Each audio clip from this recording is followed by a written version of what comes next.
Bonjour à tous, JT Sportif avec la Lamborghini Sian Roadster, la Cupra Elborn et le retour de Fernando Alonso en Formule 1. Avant cela, on parle de la Peugeot 308 GTI.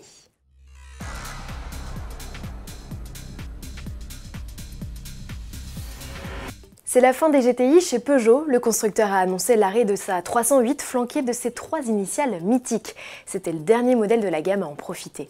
La compacte sportive, qui vient pourtant d'hériter de compteurs numériques, cessera d'être produite fin novembre. Le constructeur explique que le 4 cylindres 1,6 litre de 263 chevaux ne répondra pas aux normes 2021. Étant donné que la troisième génération de 308 est dans les starting blocks, elle est attendue au printemps prochain, Peugeot n'a pas voulu faire de frais pour ce vieillissant modèle lancé en 2013.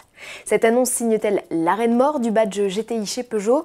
Peut-être bien. À ce jour, le constructeur discute toujours d'une remplaçante de la sportive, mais elle pourrait bien prendre le sigle PSE, le label Peugeot Sport Engineered, lancé sur la 508, qualifie les modèles sportifs et hybrides du constructeur Socialien. Et à ce propos, la présentation de la berline vitaminée doit intervenir fin septembre. Lamborghini profite de la saison estivale pour décapsuler sa Sian.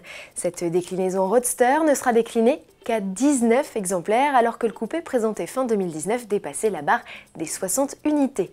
De quoi doublement saler la note, qui était déjà très relevée, avec une mise de départ fixée à 2 millions d'euros hors taxe. Comme si la Sian Roadster n'était pas assez exclusive, le constructeur lui offre une inédite teinte bleue et propose une nouvelle sellerie blanche avec des détails or. Côté mécanique, la Sian découvrable reste animée par un V12 atmosphérique associé à un bloc électrique pour une puissance totale de 819 chevaux. Malgré la perte de son toit et donc quelques kilos supplémentaires sur la balance, la Sian Roadster réclame toujours moins de 3 secondes pour passer de 0 à 100 km/h.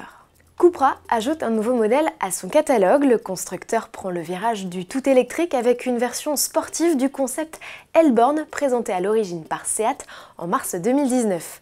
La toute jeune marque, lancée en 2018, a détourné la Sage compacte pour en faire un modèle au caractère plus trempé.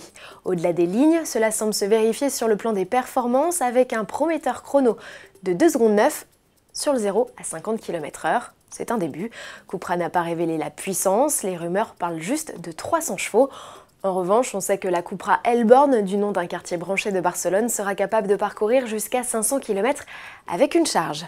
La compacte sportive est prévue en 2021, alors que le modèle Seat, lui aussi basé sur la même plateforme que la Volkswagen ID.3, arrivera d'ici la fin de l'année 2020. Il est de retour en F1, c'est Fernando Alonso. Le pilote espagnol de 39 ans vient de signer pour 2 ans chez Renault. Il remplacera Daniel Ricciardo dès la saison 2021 et fera équipe avec le français Esteban Ocon. Alonso, qui compte 2 titres de champion du monde avec l'écurie française, aura à cœur de remonter sur le podium avec le team qu'il a vu débuter en 2003. Sa mission sera aussi de préparer au mieux la saison 2022 qui s'annonce révolutionnaire pour la discipline, avec notamment l'arrivée d'inédites monoplaces et de nouvelles contraintes budgétaires. À demain.